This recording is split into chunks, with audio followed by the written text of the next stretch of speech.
InsyaAllah. Lain-lain semua hebat-hebat. Amin. Bismillahirrahmanirrahim. Bismillahirrahmanirrahim. Alhamdulillahirabbil alamin wassalatu wassalamu ala asyrofil mursalin wa ala alihi ajmain. Alhamdulillah, hari ini kita akan berkongsi sedikit berkaitan dengan tajuk fastabiqul khair. Jadi fastabiqul khair ini dengan kata mudahnya berlumba-lumba untuk membuat kebajikan. Saya sudah hantar ke bagaimana firman Allah Subhanahu wa taala, wa likulli wajhatun fa huwa muwalliha fastabiqul khair. Al-Baqarah ayat 148. Dan begitu juga dalam surah Al-Maidah ayat 48, fastabiqul khairat ila Allah marji'ukum jami'a. Jadi khair kebajikan ni dia ada dua kaedah lah. Yang pertamanya kita sendiri yang menganjurkan kebajikan itu, dan yang kedua kebajikan itu datangnya daripada orang lain, tapi kita bersama-sama untuk buat kebajikan dengan orang lain tadi. Jadi ada kisah lah sepanjang saya membuat agihan zakat di wilayah Persekutuan ni, ada kisah berkaitan dengan penerima bantuan buah haji. Sekarang ni pun ada lagi rumah nombor 8 tingkat 2 blok P di PPF Hulu. Jadi Asnaf ni dia punya culture memang doa ikhlas berbanding dengan puan dalam telah pada hari ini.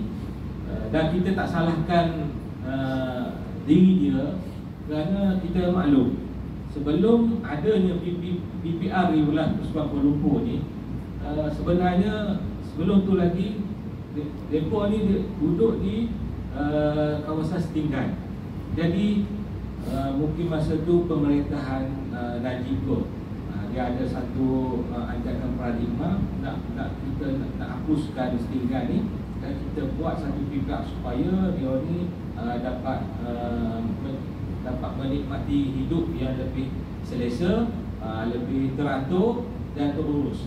Tetapi satu hal yang kita tidak boleh nafikan, pengaruh ataupun pengalaman orang-orang yang duduk di setinggan, walaupun telah dipindah ke PPR, dia orang ni masih lagi mengamalkan atau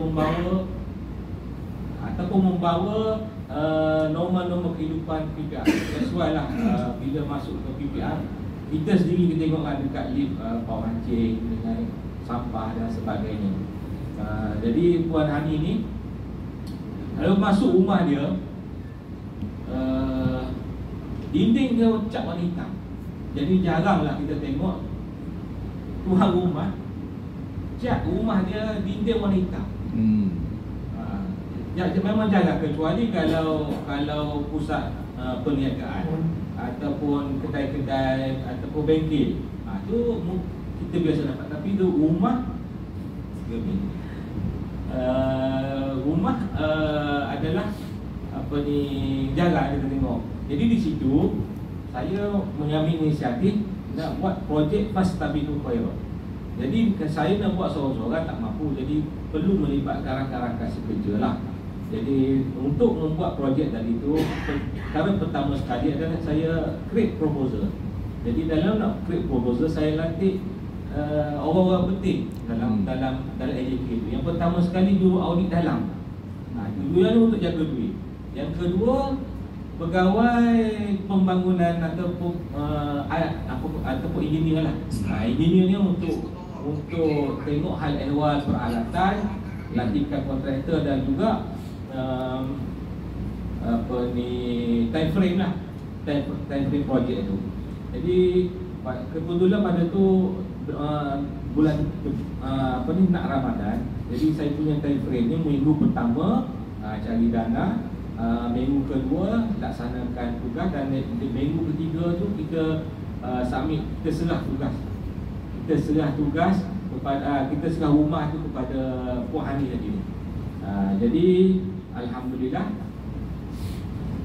bila dah cukup duit, alhamdulillah dalam tempoh seminggu duit tu cukup untuk beli peralatan dan semua barang-barang. Jadi dengan duit dari itu, selesai kita jalankan duit tadi tu apa ni, sumbangan lah, sumbangan ataupun pelaburan daripada kawan-kawan di pejabat lah. Yang paling besar sekalinya stok 3 kali dah stok. Yang paling utama sekali saya tuju kat CEO.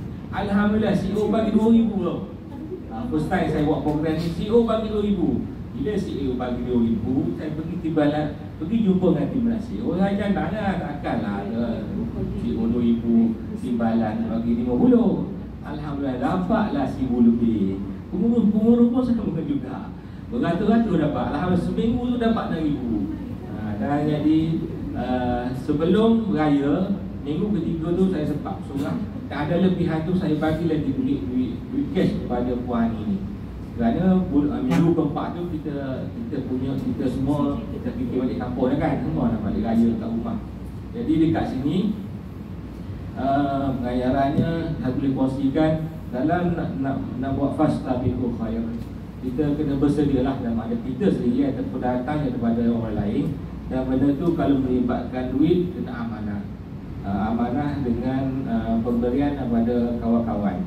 Dan akhirnya mudah-mudahan kita semua tergolongan yang sentiasa berlumba dalam kebaikan, dan semoga Allah redha atas segala usaha kita. Sekian wabillahi wassalamualaikum warahmatullahi wabarakatuh. Assalamualaikum warahmatullahi wabarakatuh.